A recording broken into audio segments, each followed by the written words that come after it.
Bahnhof sind frische Reserven schwerer und schwerster Waffen eingetroffen. This was in 1939. Stehen amerikanische Fahrzeuge von unseren Fliegern angegriffen.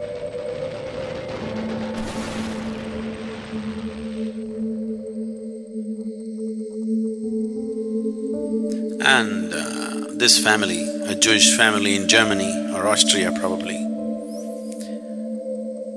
was taken away. First they took away the parents and they took away the children separately.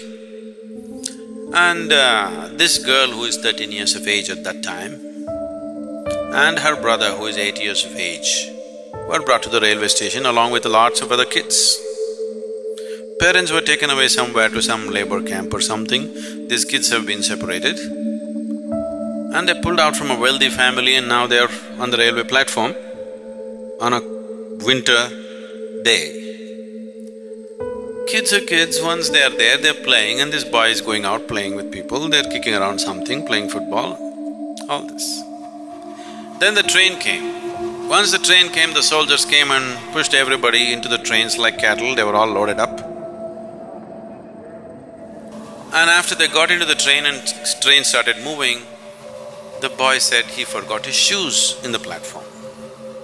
The girl got so mad. A 13-year-old girl, she's just been separated, bewildered, taken off from a wealthy family and now they're on the street, they don't know where they're going, what's next, they don't know anything. Now with history, we know all the things that happen.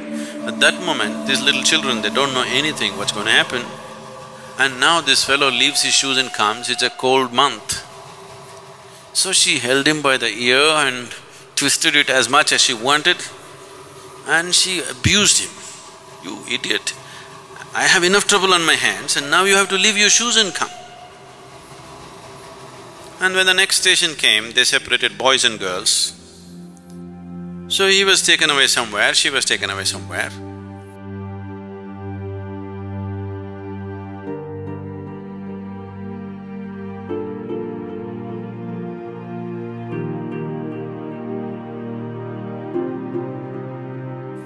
4 years later, she came out of a concentration camp, the only survivor of the family. 17 members of the family just disappeared, including that boy.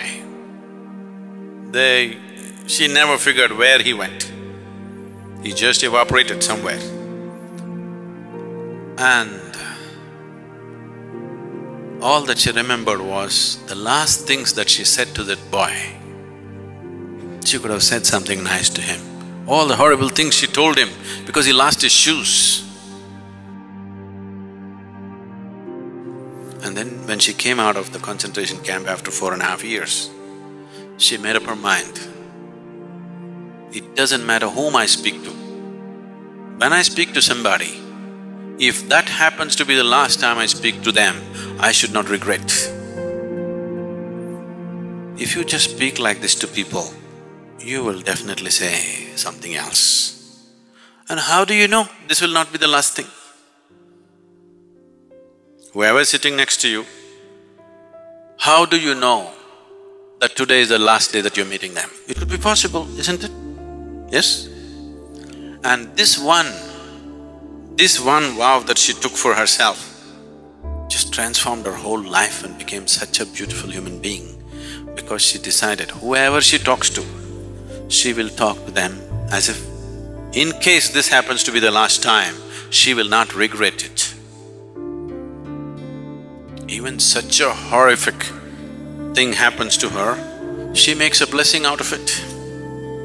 If you have a working intelligence, whatever happens in your life, you can turn that into a great possibility for you. Or whatever happens, you can make misery out of it. Isn't it so?